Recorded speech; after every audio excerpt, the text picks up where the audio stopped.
Olá, vamos para o estudo 29. Trataremos sobre ética cristã, sua formação e essência. Quero começar o estudo de hoje lendo 2 Coríntios capítulo 5, verso 11 até o verso 17. Nos diz assim o texto: Assim, conhecendo o temor do Senhor, persuadimos os homens e somos cabalmente conhecidos por Deus. E espero que também a vossa consciência nos reconheça. Não nos recomendamos novamente a vós outros, pelo contrário, damos-vos desejo de vos gloriardes por nossa causa, para que tenhais o que responder aos que se gloriam na aparência e não no coração. Porque se enlouquecemos, é para Deus, e se conservamos o juízo, é para vós outros, pois o amor de Cristo nos constrange, julgando nós isto: um morreu por todos, logo todos morreram. E ele morreu por todos, para que os que vivem não vivam mais para si mesmos, mas para aquele que por eles morreu e ressuscitou. Assim que nós, daqui por diante, a ninguém conhecemos segundo a carne, e se antes conhecemos Cristo segundo a carne, já agora não o conhecemos deste modo. Versículo 17. E assim, se alguém está em Cristo, é nova criatura. As coisas antigas já passaram, eis que se fizeram novas. A palavra ética, no seu sentido original, significa conjunto de costumes e hábitos fundamentais desenvolvidos no âmbito do comportamento e da cultura, característicos de uma determinada coletividade, época ou região. Definição do dicionário. A ética cristã, ela pode ser assim definida: é o conjunto de princípios baseados nas sagradas escrituras, principalmente nos ensinamentos de Cristo e de seus apóstolos, cujo objetivo é orientar a conduta do cristão enquanto membro de uma sociedade politicamente organizada. A ética secular, ele está para o conjunto de hábitos e costumes, e a ética cristã trata da revelação da vontade de Deus para os homens. A ética secular é muito diferente da ética cristã em muitos aspectos, em muitos pontos, né? E a ética secular, ela é também relativa. E a ética cristã, ela é normativa. E para isso eu preciso citar aqui o Salmo 119, 96 e Romanos capítulo 7, verso 12, dentre outros, né?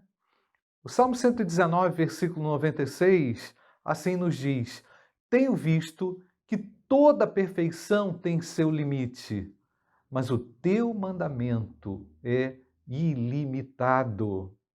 Viram bem, meus queridos? E Romanos capítulo 7, versículo 12. Por conseguinte, a lei é santa, e o mandamento santo e justo e bom.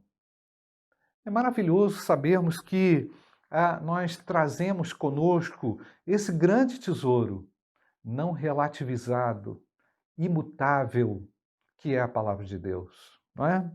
Eu já faço aqui no início da lição uma aplicação a você com base nisso. Nós vivemos num mundo totalmente relativizado. Tudo é relativo. E seguimos a Bíblia, que é normativa.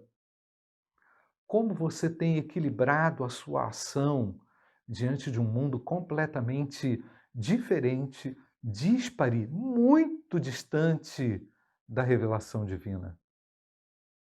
É uma pergunta que incomoda, que nos mexe, que nos desafia. E agora nós vamos falar um pouquinho na lição da ética cristã e os 10 mandamentos. Invariavelmente, o cristão está em choque com os valores e com a moral desse mundo. Quase sempre. Por quê? Porque o cristão ele está desenvolvendo a sua espiritualidade de uma forma dinâmica, de uma forma viva, com o objetivo de responder aos dilemas da vida. Ele quer realmente oferecer, através da sua formação ética, uma resposta, e ele pode. Nós podemos, temos as respostas totalmente solidificadas nas Escrituras, não é? Então nós queremos desenvolver uma vida na perspectiva bíblica. Enquanto isso, o mundo muda, relativiza, não aceita aquilo que é normativo, não é? Então temos várias questões que vão exigir de nós respostas éticas. Exemplo, eu coloquei aqui na lição algumas delas. O que é moralmente certo e errado? O que é uma vida correta? Como deve ser os nossos relacionamentos e dentre tantas outras questões. Então, o cristão, ele não está de forma alguma passivo diante desses temas. Muito pelo contrário, ele está ativado pelo amor de Deus e pelo amor ao próximo. Ele está motivado pelo senhorio de Jesus Cristo. Ele está inspirado através do Espírito Santo de Deus. Por isso, ele está certo que a Bíblia contém todas as respostas para as questões, para os dilemas éticos da atualidade, não é? Então, apesar de saber que muitos dos nossos amigos que não são cristãos não têm essas respostas ou não têm essa fundamentação, o cristão está certo e seguro e amparado pelas Escrituras, não é? E eu posso dizer que até mesmo muitos dos nossos familiares, não é, que não conhecem a Cristo, acabam também se encontrando distantes dessa formação ética e incerto a respeito das respostas que vão dar às questões que necessitam de respostas no nosso dia a dia. O Agostinho de Hipona, também conhecido como Santo Agostinho, no livro dele chamado A Cidade de Deus, descreveu que a graça de Deus seria indispensável para transformar o caráter do homem para viver de acordo com os padrões que ele mesmo estabelecera. Na visão de Agostinho, os códigos, as leis, não conseguem levar o homem a agir de forma ética, mas somente o novo nascimento é capaz de fazer com que este homem consiga alcançar uma norma bíblica, não é? Um padrão bíblico, ou a ética bíblica, né? O Agostinho, ele afirma também que todo esforço humano, ele só serve para disfarçar a natureza caída, que é refletida no coração. Na lição também eu coloquei uma outra citação do Hans Heifler, no livro dele A Ética dos 10 Mandamentos. Ele afirma que o Deus da Bíblia é o elemento decisivo para as resoluções éticas do cristão. Que o cristão, que tem a sua vida centrada em Deus, ele é livre e responsável para responder à palavra de seu Criador. Por isso ele passa a viver como uma nova criatura, conforme 2 Coríntios capítulo 5, verso 15 até o verso 17. E eu vou ler esses dois textos. E ele morreu por todos nós, para que os que vivem não vivam mais para si mesmos, mas para aquele que por eles morreu e ressuscitou. E 2 Coríntios capítulo 5, verso 17. E assim, se alguém está em Cristo, é nova criatura. As coisas antigas já passaram, e eis que se fizeram novas. Então, gente, é nesse contexto que os 10 mandamentos descritos lá em Êxodo capítulo 20, verso 1 a 17, e Deuteronômio capítulo 5, verso 6 a verso 21, contém instruções claras, mas muito claras, para a relação do homem com Deus e para a relação do homem com o seu próximo. Nós podemos dividir esses 10 mandamentos em dois blocos. Na primeira etapa de Êxodo 20, capítulo 1 até o verso 11, no relacionamento com Deus, nesses 4 primeiros mandamentos.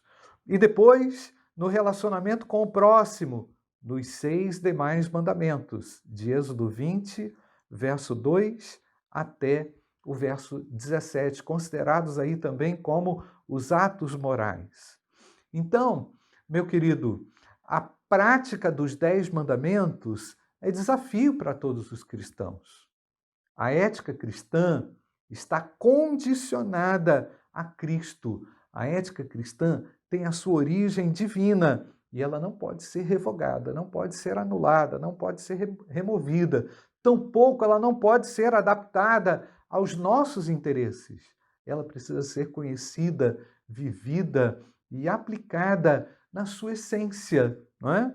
Então a ética cristã, ela não exclui a razão de forma alguma, ela não ignora a razão, mas ela leva tudo aquilo que nós temos e conhecemos à obediência a Cristo, conforme 2 Coríntios, capítulo 10, versículo 5, 4 e 5, que assim nos diz: porque as armas da nossa milícia não são carnais, e sim poderosas em Deus para destruir fortalezas, anulando nós sofismas e toda altivez que se levante contra o conhecimento de Deus, e levando cativo todo pensamento à obediência a Cristo.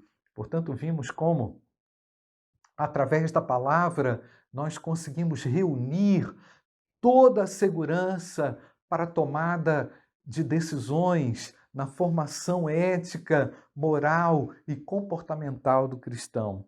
Eu faço aqui uma pergunta, uma colocação de aplicação para você. Nos tempos atuais, temos observado muitos cristãos adaptando a sua visão bíblica aos interesses pessoais, não é? Como você tem tomado suas decisões? Você tem conseguido pureza, clareza, limpidez nos seus olhos e no seu coração? Para isso, é importante ser totalmente isento e compreender essencialmente o que Cristo ensinou, e é através desses ensinos conseguirmos, assim, formar a nossa ética interior e enquadrá-la dentro do padrão de Deus. Isso é muito importante. Nós vamos avançando ao ponto 2 da nossa lição e agora vamos tratar da ética cristã e as bem-aventuranças. As bem-aventuranças são aqueles ensinos que Jesus deixou lá no seu início de ministério. Em Mateus capítulo 5, encontramos esse texto do verso 5 até o verso 12, né? E as bem-aventuranças, elas apresentam uma ética muito superior, um comportamento muito elevado, uma moral muito elevada, um padrão de conduta muito elevado. As bem-aventuranças, elas nos desafiam a todos no nosso cotidiano, porque elas vão lá no núcleo do nosso ser. Elas mexem conosco, elas nos oferecem grandes desafios. Você sabe disso. Mas, ao mesmo tempo, meus queridos, a bem-aventurança traria alegria e esperança para o povo oprimido de Israel e para o povo de Deus, não é?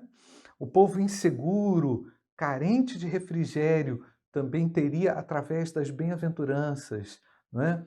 Toda a segurança necessária, todas as posturas necessárias éticas diante dos desafios do cotidiano, né? Os judeus, eles aguardavam o Messias, né? O Messias libertaria os judeus de um poder político. Portanto, as expectativas deles não eram as expectativas celestiais, eram as expectativas terrenas deste mundo, não é? Jesus Cristo, com as bem-aventuranças, o que ele faz? Ele traz um ensino muito transcendente, não é? E esses elementos transcendentes, eles são indispensáveis para a sua igreja hoje. nós precisamos destacar aqui alguns aspectos das bem-aventuranças, eu vou fazer aqui rapidamente na lição, né? As bem-aventuranças, elas indicam que a verdadeira felicidade, ela pode ser alcançada através da mansidão, da humildade, da justiça, da misericórdia, da paz, da santidade. Enfim, a felicidade é apresentada através de uma ação. Percebe?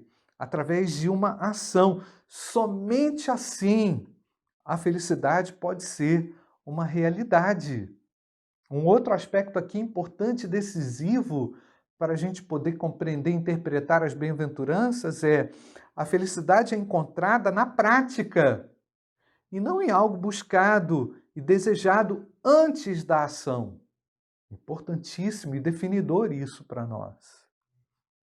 Em terceiro lugar, as bem-aventuranças ensinadas por Cristo mostram que a perfeita felicidade é garantida no último estágio da redenção. Nós estamos no estágio da redenção, quando já fomos salvos, mas aquele estágio final, não é?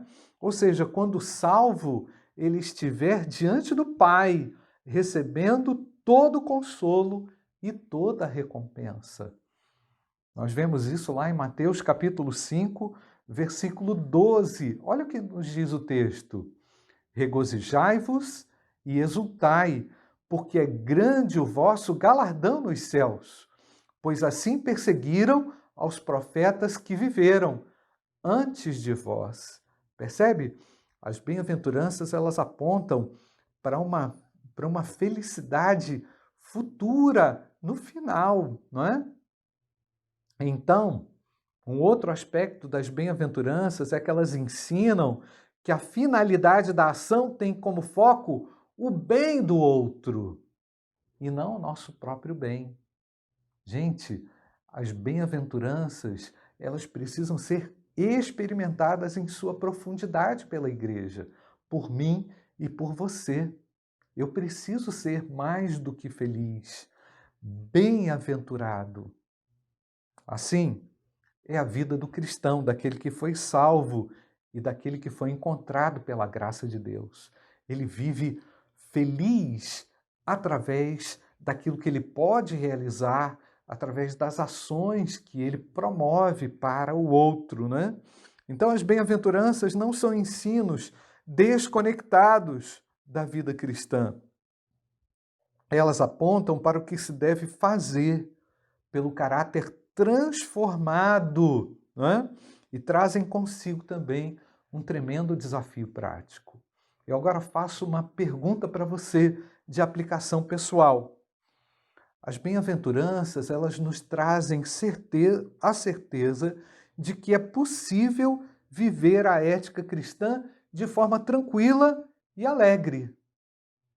Como você tem exercido ou se exercitado nas bem-aventuranças em situações corriqueiras do dia a dia? Como?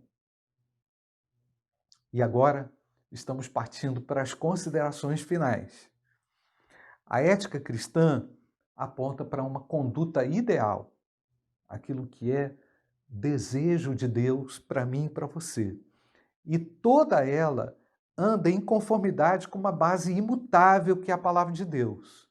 Essa ética cristã, ela é interior, ela é interiorizada no coração daquele que recebeu uma nova vida, daquele que já é nova criatura, não é? Daquele que conhece a Cristo. Por isso, Jesus Cristo apresenta as bem-aventuranças como ações práticas para nós, para mim e para você. É grande desafio,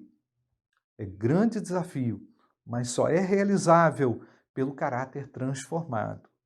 A ética cristã, ele está profundamente ligada à moral e ensinamentos encontrados na Bíblia, exemplificados através dos 10 mandamentos, não é? Mas a ética cristã, ela não vai promover um legalismo religioso, né? Cansativo. Antes, a ética cristã tem um vínculo profundo com a graça de Deus e com o amor poderoso do Senhor. É impossível viver as alegrias provenientes dos ensinos das bem-aventuranças através de ações práticas ensinadas por Jesus Cristo em Mateus capítulo 5, verso de 1 a 12. É impossível não viver, é impossível não viver as alegrias provenientes desse ensino de Jesus, não é?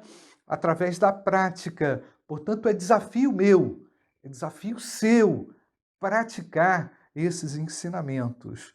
Os choques éticos que o cristão vai enfrentar no dia a dia vão servir para moldá-lo, para nos transformar ainda mais e nos tornarmos ainda mais parecidos à imagem do nosso Deus, tendo a Cristo como uma referência para a nossa conduta. Portanto, meu querido, a ética cristã, na sua formação e na sua essência, tem a palavra de Deus como fundamento e tem uma série de exemplos, como citei aqui hoje, práticos para a nossa convivência, para a nossa vivência e para a nossa convivência diária. Que Deus abençoe a sua vida.